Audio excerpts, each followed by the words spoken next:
Mimsy here. I'm going to show you how to make a nice fall wreath for your front door out of these magnolia leaves. Okay, so to make this magnolia wreath, I'm going to use this Dollar Tree wreath frame. I'll use this pack of dry foam from Walmart. I believe this was $2.47, and it is the dry foam. It's not wet foam. And then, of course, my magnolia leaves. I'll use zip ties to fasten the foam to the frame, and you'll need a bread knife, some scissors, a screwdriver, or an awl for poking the holes. And then one more thing that I did buy at the Dollar Tree is this reindeer moss. Start by opening this up and cutting these blocks in half because they don't need to be this thick. So you just cut them with your bread knife directly in half. Okay, and then next we'll take our frame and we'll start to lay these out.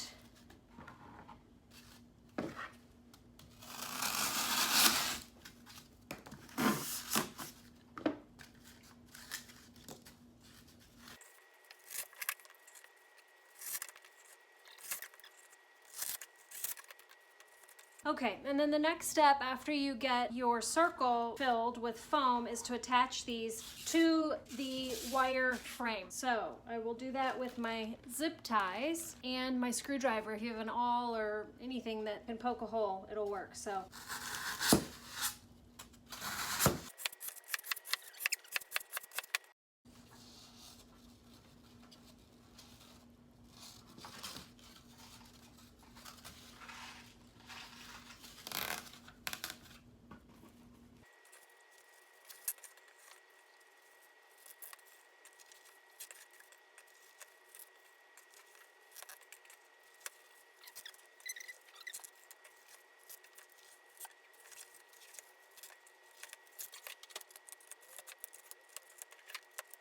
Okay, and then once you get that all fastened and your zip ties are on, we're gonna take off some of these corners to make this more round because we just don't want the foam to be sticking out in triangular pieces. It'll just make it harder to cover the foam with the leaves.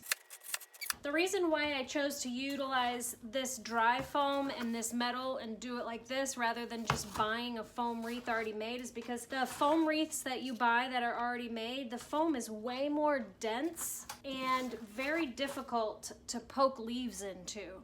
And because the magnolia leaf stems are not super duper strong, this is much easier to poke the magnolia. That's our base. Okay, so the next thing I'm gonna do is take all these leaves off of the stems, and I'm gonna separate them by size. Just two sizes, large and small.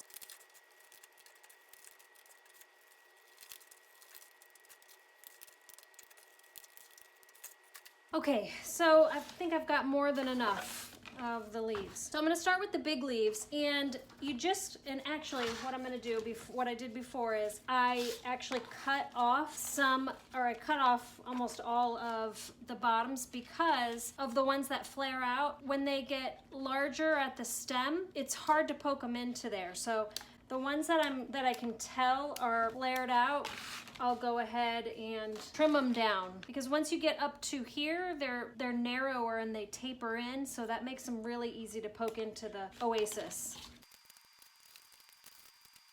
Okay, so now that I've got my foam on the frame and all my leaves cut, I started with the largest leaves first and just really kind of poked them in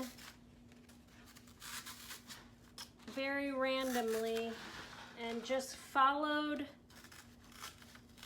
the shape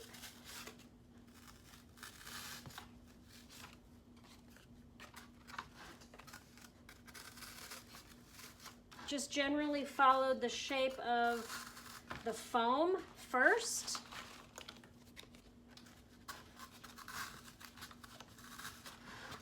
All the way around, because I found on the first one I started kind of really trying to fill in one area all the way, and I started to get real wide there, and it started making an odd shape. So then I just continued all the way around so that I had a shape to follow. So now I've got just a general round shape. I know it's round. Now I'll just go around and really fill out the whole thing. And I'll show you a side view how these look. That's about how far they're sticking up. So I put them on, you know, as flat as possible. They're not completely flat. They do stick up a bit.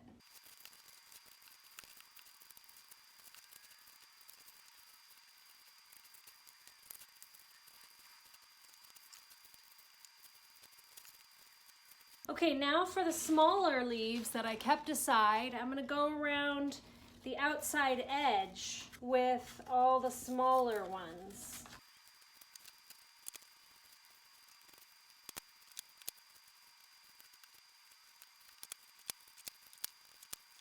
Okay, and so you see what I'm doing on the outside edge is I'm actually clipping off some of these stems because the leaves themselves are very stiff. So I'm just poking the leaf into the outside edge to cover up this outside edge. I'll show you how I'm doing this.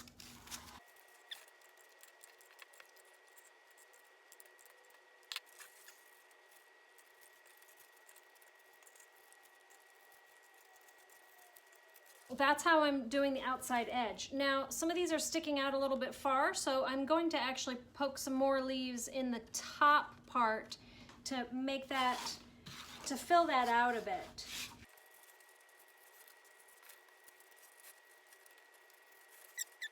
So that's all filled out. The side is all filled out. This side is not. So I'm going to keep going around.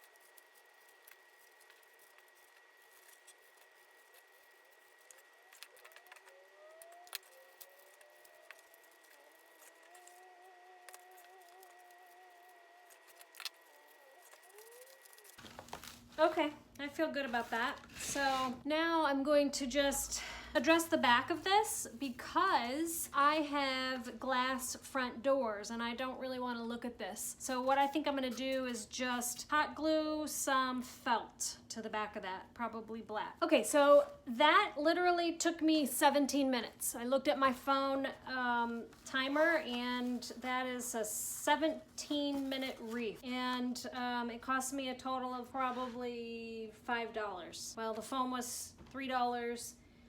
The metal thing was $1, and then I bought 3 of these, so a little bit more than $5.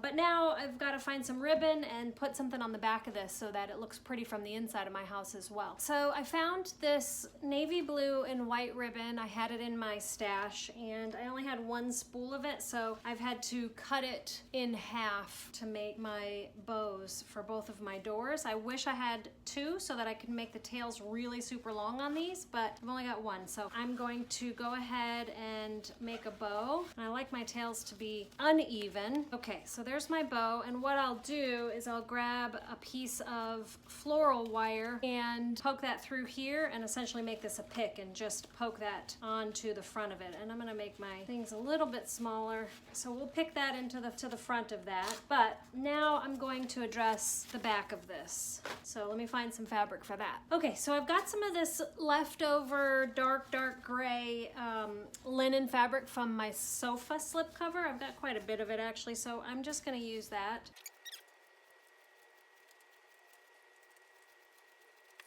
And I've already got my hot glue gun plugged in, so I will just glue this to the very last metal, the very last frame.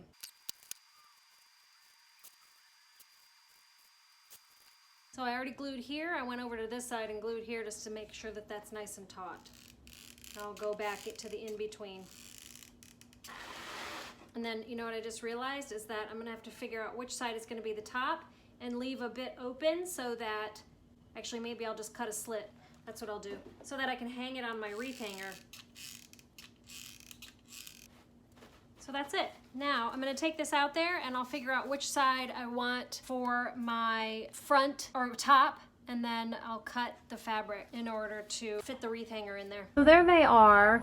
Actually, I need to move that one up a little bit on the hanger. I didn't even end up using any of that Dollar Tree reindeer stuff because I didn't need it, because you can't see any of that foam at all. I thought there would be places where you could see the foam peeking out, but you really can't. I mean, I guess if you get up in there, you can, and I could put some reindeer foam in there, but I mean, for the most part, you really can't unless you're like poking your nose inside there. So that's how they look on my front door. Now I need to paint my house. I want to paint my house. I've actually already got the paint, the brick paint from Roma Bio. So that's a project for this winter because right now it's just too rainy here in Florida. So there's my wreaths. I love them. They're my fall wreaths, and they cost me next to nothing.